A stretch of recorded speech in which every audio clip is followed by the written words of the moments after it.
Idukki vision വ്ളോഗ്സിൻ്റെ പുതിയൊരു വീഡിയോയിലേക്ക് എല്ലാവർക്കും സ്വാഗതം. ഇന്ന് ഞാൻ വന്നിട്ടുള്ളത് നല്ലൊരു ടീ കേക്കിൻ്റെ റെസിപ്പി കൊണ്ടാണ്.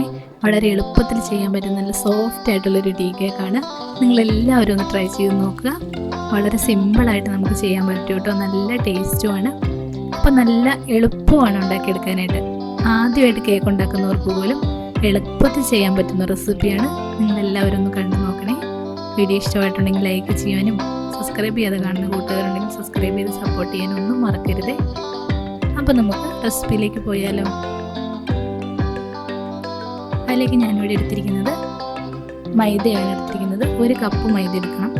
നമ്മളുടെ അളവ് പാത്രം ഉണ്ടല്ലോ, നമ്മൾ എടുക്കുന്ന ഏതാണോ അളവ് പാത്രം അതിന് 1 കപ്പ് മൈദ എടുക്കുക. ഞാനിവിടെ എടുത്തിരിക്കുന്നത് എലൈറ്റിൻ്റെ മൈദയാണ് എടുത്തിരിക്കുന്നത്. 1 കപ്പ് എടുത്തിട്ടുണ്ട്. പിന്നെ അതിലേക്ക് ചേർത്ത് കൊടുക്കേണ്ടത് ബേക്കിംഗ് പൗഡറാണ്. അതിവിടെ 1 ടീസ്പൂൺ ചേർത്ത് കൊടുക്കുന്നുണ്ട്. പിന്നെ വേണ്ടത് ബേക്കിംഗ് സോഡയാണ്. അതൊരു 1/2 ടീസ്പൂണോ 1/4 ടീസ്പൂണോ ചേർത്ത് കൊടുത്താൽ മതിയാവും. കുറച്ച് ചേർത്ത് കൊടുത്താൽ മതിയാവും ബേക്കിംഗ് സോഡ. ഇനി നമുക്ക് നന്നായിട്ടൊന്ന് മിക്സ് ചെയ്തെടുക്കാം. ഇത് നന്നായിട്ട് ഒരു 3-4 വട്ടമെങ്കിലും അരിച്ചെടുക്കണം കേട്ടോ. നമ്മൾ ഈ നന്നായിട്ട് അരത്താൽ മാത്രമാണ് നമ്മുടെ കേക്ക് നല്ല പെർഫെക്റ്റ് ആയിട്ട് നമുക്ക് കിട്ടത്തുള്ളൂ.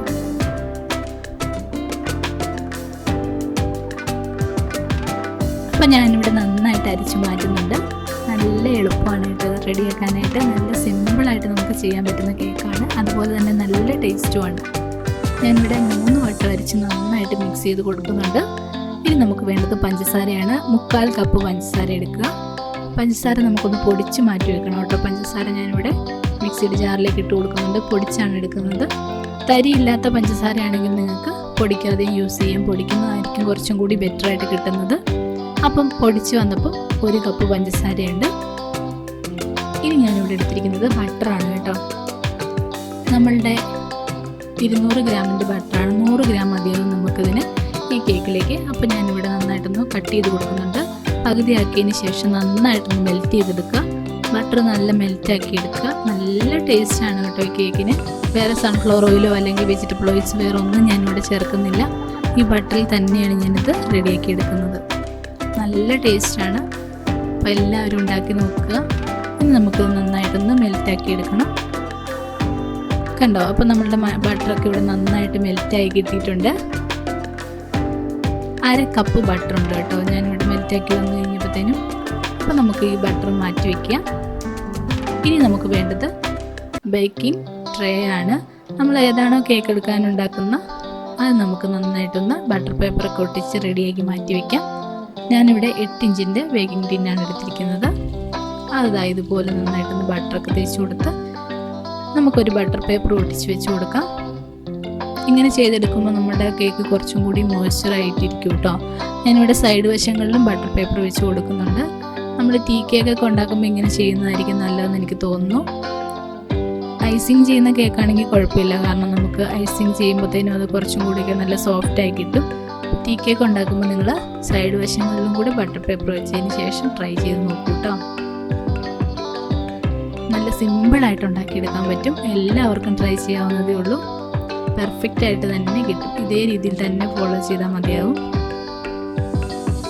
ഇനി നമുക്ക് വേണ്ടത് മുട്ടയാണ്. അതിലേക്ക് ഞാനിവിടെ 4 കോഴിമുട്ട എടുക്കുന്നുണ്ട്. നമ്മുടെ റൂം ടെമ്പറേച്ചറിലുള്ള മുട്ട എടുത്താൽ മതിയാവും കേട്ടോ. അതിവിടെ 4 മുട്ട എടുക്കുന്നുണ്ട്. അതിൻ്റെ മഞ്ഞയും വെള്ളയും തമ്മിലൊന്ന് മാറ്റിയെടുക്കണം. അതിലേക്ക് ഇതാക്കണ്ടോ, ഇതുപോലൊരു തവിയിലേക്കാണ് ഞാൻ ഒഴിച്ചു കൊടുക്കുന്നത്. അപ്പോൾ നമുക്ക് കറക്റ്റായിട്ട് തന്നെ കിട്ടും കേട്ടോ. ഇങ്ങനെ ചെയ്യുവാണെങ്കിൽ കേക്ക് കുറച്ചും കൂടി സോഫ്റ്റായി വരും. അതുകൊണ്ടാണ് ഞാനിങ്ങനെ ചെയ്യുന്നത്. ഡയറക്റ്റായിട്ട് ചേർത്ത് കൊടുത്താലും കുഴപ്പമൊന്നുമില്ല. അപ്പോൾ അതാ നമ്മുടെ മുട്ടയൊക്കെ ഇവിടെ നന്നായിട്ട് പൊട്ടിച്ച് റെഡിയാക്കി വെച്ചിട്ടുണ്ട്. ഇനി നമുക്ക് ഈ വെള്ളം നന്നായിട്ട് ബീറ്റ് ചെയ്തെടുക്കാം. മുട്ട പതിപ്പിക്കുന്നത് നിങ്ങൾക്ക് വേണമെന്നുണ്ടെങ്കിൽ ഇലക്ട്രിക് ബീറ്ററോ ഹാൻഡ് വിസ്കോ ഉപയോഗിക്കാം. ബീറ്റർ ഉപയോഗിക്കുന്നതാണ് നല്ലത്. കേക്കൊക്കെ ഉണ്ടാക്കുമ്പോൾ കുറച്ച് പെർഫെക്റ്റ് ആയിട്ട് വരണമെങ്കിൽ ഒരു ബീറ്റർ വെച്ചിട്ട് തന്നെ ചെയ്യുന്നതാണ് നല്ലത്. നന്നായിട്ട് പതഞ്ഞ് വരണം. ആ ഒരു മുട്ടയുടെ ആ ഒരു മിക്സിങ്ങിലാണ് നമ്മുടെ കേക്കിൻ്റെ ആ മയവേ വരുന്നത് നല്ല സോഫ്റ്റായിട്ട് കിട്ടുന്നത്. അതുകൊണ്ട് നിങ്ങൾ ബീറ്റർ ഉപയോഗിച്ച് ചെയ്യുന്നതായിരിക്കും നല്ലതെന്ന് ഞാൻ പറയുന്നത്. അപ്പോൾ നമുക്കിനി നന്നായിട്ടൊന്ന് ബീറ്റ് ചെയ്തെടുക്കണം ഈ മുട്ട. കണ്ടോ, ഇതുപോലെ നല്ല കളറൊക്കെ മാറി വരണം കേട്ടോ. മുട്ടയുടെ ആ മഞ്ഞ കളറൊക്കെ മാറി ഒരു വൈറ്റ് ക്രീമി കളറിലേക്ക് വരണം. അപ്പോഴാണ് നമുക്ക് പെർഫെക്റ്റായിട്ട് കിട്ടത്തുള്ളൂ. മുട്ട ബീറ്റ് ചെയ്യുന്ന സമയത്തും നന്നായിട്ട് ശ്രദ്ധിക്കുക. അതുപോലെ തന്നെ നമ്മളുടെ കേക്കിൻ്റെ പൊടി മിക്സ് ചെയ്യുന്ന സമയത്ത് നിങ്ങൾ നന്നായിട്ട് ശ്രദ്ധിക്കുക.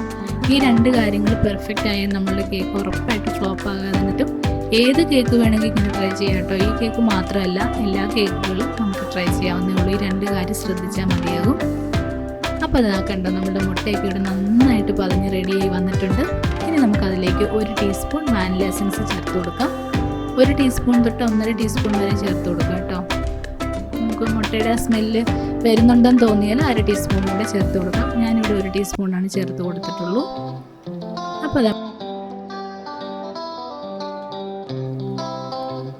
അപ്പോൾ ഇനി നമുക്ക് മുട്ടയുടെ മഞ്ഞയും കൂടി ചേർത്തൊന്ന് മിക്സ് ചെയ്ത്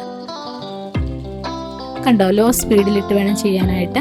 ഇനി നമുക്ക് നമ്മൾ പൊടിച്ച് വെച്ചിരിക്കുന്ന പഞ്ചസാരയും കൂടി ചേർത്ത് കൊടുക്കാം. നന്നായിട്ട് പൊടിച്ച പഞ്ചസാര നന്നായിട്ട് വേഗം തന്നെ മെൽറ്റായി വന്നോളും. ലോ സ്പീഡിലിട്ട് മാത്രം ചെയ്യാൻ പാടുള്ളൂ കേട്ടോ. നമ്മുടെ മുട്ടയുടെ പതഞ്ഞു വന്ന ആ ഒരു പതയൊന്നും താന്നു പോകാത്ത രീതിയിൽ വേണം നമ്മളിത് ചെയ്തെടുക്കാനായിട്ട്. കണ്ടോ, ഇതുപോലെ ചേർത്ത് കൊടുത്ത് ചെറുതായിട്ടൊന്ന് ബീറ്റ് ചെയ്തെടുത്താൽ മതിയാകും. അപ്പോൾ നമ്മളുടെ മുട്ടയുടെ ബാറ്റർ ഇവിടെ നന്നായിട്ട് പെർഫെക്റ്റ് ആയിട്ട് കിട്ടിയിട്ടുണ്ട്. ഇനി നമുക്ക് വേണ്ടതെന്ന് പറഞ്ഞിട്ടുണ്ടെങ്കിൽ നമ്മൾ റെഡിയാക്കി വെച്ചിരിക്കുന്ന നമ്മളുടെ മെൽറ്റ് ചെയ്ത് വെച്ചിരിക്കുന്ന ബട്ടറും കൂടി ചേർത്ത് കൊടുക്കുക.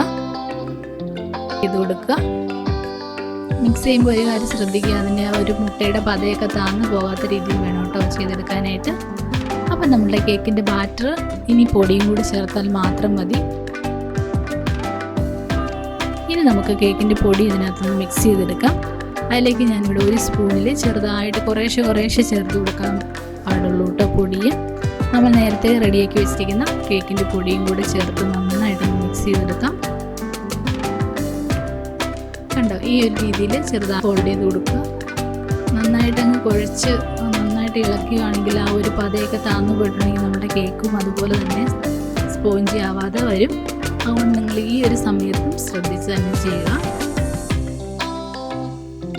അപ്പോൾ നമ്മളുടെ കേക്കിൻ്റെ ബാറ്റർ ഇവിടെ ഞാൻ നന്നായിട്ട് പെർഫെക്റ്റ് ആയിട്ട് എടുത്തിട്ടുണ്ട്.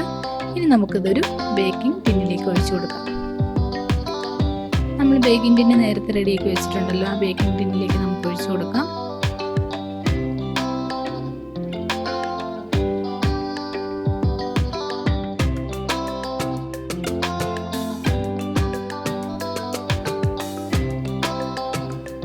കണ്ടോ, ഈ ഒരു രീതിയിൽ വേണം കേട്ടോ വരാനായിട്ട്.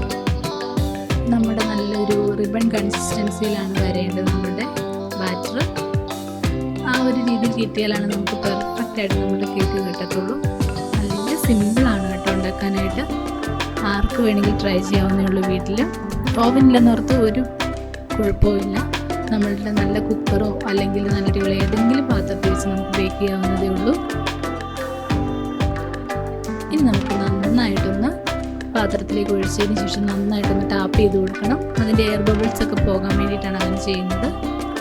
അപ്പം നമുക്കിനി ഈ കേക്ക് ടിന്ന് നമ്മളുടെ ഒരു ട്രേ ഉണ്ടല്ലോ, നമ്മളുടെ ഓവൻ്റെ ഒരു ട്രേയിലേക്ക് വെച്ച് കൊടുക്കാം. അതിനുശേഷം അതിനകത്തേക്ക് കുറച്ച് വെള്ളം കൂടി ഒഴിച്ചു കൊടുക്കണം. ഇങ്ങനെ വെള്ളം ഒഴിച്ചു കൊടുക്കുമ്പോൾ കുറച്ചും കൂടി നമ്മളുടെ കേക്ക് നന്നായിട്ട് മോയ്സ്ചറായി കിട്ടും കേട്ടോ. അതിന് വേണ്ടിയിട്ടാണ് അങ്ങനെ ചെയ്യുന്നത്. അപ്പം നമ്മളുടെ കേക്കിൻ്റെ ട്രേയിലേക്ക് കുറച്ച് മതി കേട്ടോ, ഒത്തിരി വെള്ളം ഒഴിച്ച് കൊടുക്കരുത്. ആ ഒരു ട്രേ ഒന്ന് നികപ്പം മാത്രം വെള്ളം ഒഴിച്ചു കൊടുത്താൽ മതിയാകും. വളരെ സിമ്പിളായിട്ട് നമുക്ക് വളരെ ടേസ്റ്റി ആയിട്ടുള്ളൊരു കേക്ക് എളുപ്പത്തിൽ റെഡിയാക്കി എടുക്കാം.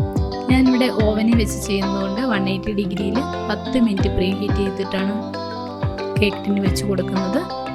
അപ്പം നല്ല കറക്റ്റായിട്ട് എനിക്കൊരു 20 മിനിറ്റോട് കൂടി നല്ലതായിട്ട് കിട്ടിയിട്ടുണ്ട്. കേക്ക് വെന്ത് കിട്ടിയിട്ടുണ്ട്. കുക്കർ വെക്കുന്നവരൊക്കെ കറക്റ്റായിട്ട് തന്നെ നോക്കുക. എന്തായാലും ഒരു 20 മിനിറ്റിന് ശേഷം മാത്രം നിങ്ങൾ തുറന്നു ഒരു കേക്കാണ്. എല്ലാവർക്കും ഇന്നത്തെ വീഡിയോ ഇഷ്ടമായിട്ടുണ്ടാകുമെന്ന് വിശ്വസിക്കുന്നു. ഇഷ്ടമായിട്ടുണ്ടെങ്കിൽ ലൈക്ക് ചെയ്യാനും ഷെയർ ചെയ്യാനും സബ്സ്ക്രൈബ് ചെയ്യാനും ഒന്നും മറക്കരുതേ. തുടർന്ന് നല്ല നല്ല വീഡിയോസുമായിട്ട് ഞാൻ വരുന്നതായിരിക്കും. ഇതുവരെ സപ്പോർട്ട് ചെയ്ത എല്ലാവർക്കും ഒരുപാട് നന്ദി. Thanks for watching.